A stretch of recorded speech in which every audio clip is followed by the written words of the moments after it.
कल सुबह खबर आए कि मिडिल ईस्ट की जंग में एक नया देश सीधे कूद पड़ा है, तो क्या होगा? एक मिसाइल जो ईरान से चली और रास्ते में ही टर्की की सीमा के पास हवा में गिरा दी गई। कोई बड़ी तबाही नहीं हुई, लेकिन दुनिया भर के डिफेंस एक्सपर्ट अचानक सतर्क हो गए, क्योंकि ये सिर्फ एक मिसाइल नहीं थी, ये एक चेतावनी थी। चेतावनी इस बात की कि अगर ये जंग अब किसी नेटो देश तक पहुंच गई तो ये सिर्फ मिडिल ईस्ट की लड़ाई नहीं रहेगी, ये सीधे यूरोप को जला सकती है। और इसी के साथ एक बड़ा सवाल उठ रहा है, क्या ईरान सच में वो जाल है जिसमें अमेरिका और इजराइल खुद को फंसा लिया है? ईरान को हराना आखिर इतना मुश्किल क्यों है? उसकी जियोग्राफी, इतिहास, प्रॉक्सी आर्मी और तेल की ताकत इस जंग को कैसे बदल सकती है? आज हम इस वीडियो में इन्हीं सवालों का सच समझेंगे। नमस्कार, मैं हूं मोइनुद्दीन खान और आप देख रहे हैं अनफोल्डेड एमडी सर।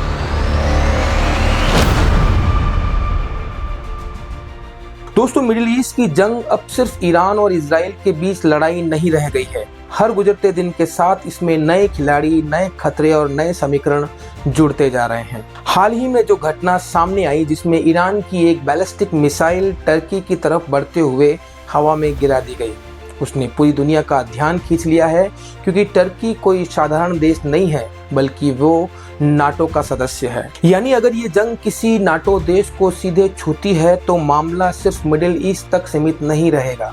ये संघर्ष यूरोप और शायद पूरी दुनिया को भी अपनी चपेट में ले सकता है। दूसरी तरफ इजराइल पहले से ही गजा, लेबनान और सीरिया के मोर्चों पर उलझा हुआ है, जबकि ईरान लगातार मिसाइल और ड्रोन के जरिए दबाव बनाए रखने की रणनीति पर काम कर रहा है।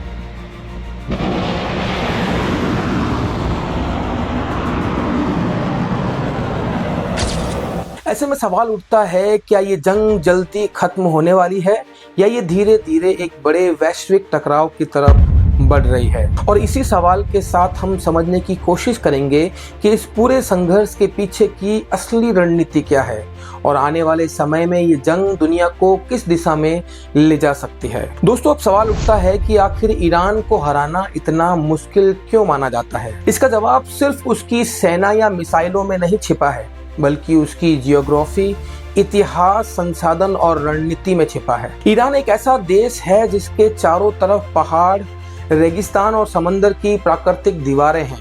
यानी अगर कोई देश उस पर हमला करना भी चाहे तो सिर्फ हवाई हमलों से युद्ध नहीं जीता जा सकता।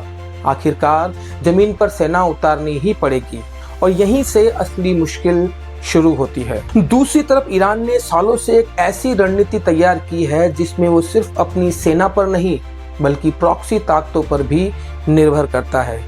लेबनान, यमन, इराक और सीरिया जैसे इलाकों में मौजूद उसके सहयोगी ग्रुप किसी भी समय पूरे मिडिल ईस्ट में दबाव बना सकते हैं। यानी अगर कोई देश ईरान से सीधे टकराता है तो लड़ाई सिर्फ एक मोर्चे पर नहीं, बल्कि पूरे क्षेत्र में फैल सकती है। और यही वजह है कि कई एक्सपर्ट कहते हैं, ईरान से लड़ना सिर्फ एक युद्ध नहीं, बल्कि एक ऐसा जाल है जिसमें फंसकर सुपर पावर भी कमजोर पड़ सकती है। अब हम आगे समझेंगे उन 5 बड़ी वजहों को जिनकी वजह से ईरान को हराना लगभग नामुमकिन माना जाता है। दोस्तों, अगर इस पूरे घटनाक्रम को थोड़ा गहराई से देखें तो ये सिर्फ एक मिसाइल इंटरसेप्ट की घटना नहीं है, इसके पीछे एक बहुत बड़ा स्ट्रेटेजिक मैसेज छुपा हुआ है। पहली बात, टर्की ने साफ कर दिया है कि अगर उसकी सीमा के आसपास भी कोई खतरा आता है तो वो चुप बैठने वाला नहीं है।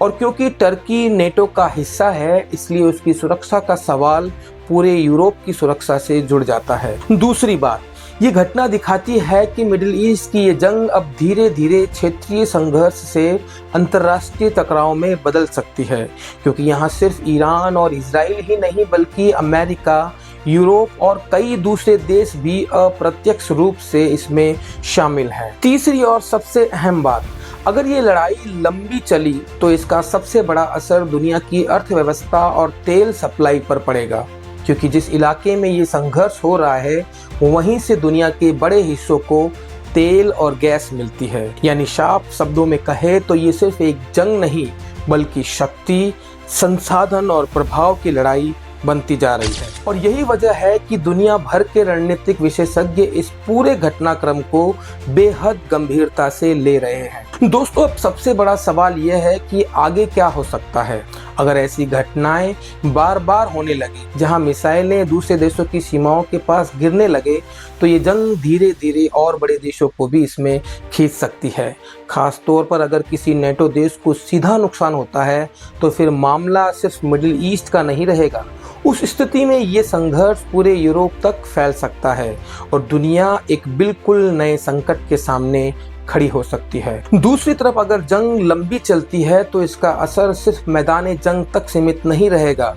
तेल की कीमतें, ग्लोबल ट्रेड और दुनिया की अर्थव्यवस्था भी बुरी तरह प्रभावित हो सकती है। यानी आने वाले समय में ये संघर्ष दो रास्तों पर जा सकता है। या तो कूटनीति और बातचीत के जरिए इसे रोका जाएगा या फिर ये धीरे धीरे एक बड़े क्षेत्रीय टकराव में बदल सकता है। अब देखना यह है कि दुनिया के बड़े देश इस आग को बुझाने की कोशिश करते हैं या राजनीति और ताकत के खेल में इसे और भड़कने देते हैं। दोस्तों, अब सवाल आपसे, क्या आपको लगता है कि ये संघर्ष सिर्फ मिडिल ईस्ट तक सीमित रहेगा या फिर धीरे धीरे दुनिया के बड़े देशों को भी इसमें खींच सकता है? आपकी राय क्या है? कमेंट बॉक्स में जरूर लिखिए, क्योंकि आपकी राय इस चर्चा को और मजबूत बनाती है। अगर वीडियो आपको जानकारीपूर्ण लगा हो तो वीडियो को लाइक करें ताकि ये ज़्यादा से ज़्यादा लोगों तक पहुंच सके। अपने दोस्तों के साथ शेयर जरूर करें, क्योंकि ऐसी जानकारी हर किसी तक पहुंचनी चाहिए। और अगर आप दुनिया की बड़ी खबरों का गहराई से विश्लेषण देखना चाहते हैं तो हमारे चैनल अनफोल्डेड MD सर को सब्सक्राइब करना और बेल आइकन दबाना बिल्कुल ना भूलें। हम फिर मिलेंगे एक नई और महत्वपूर्ण खबर के साथ। तब तक के लिए धन्यवाद।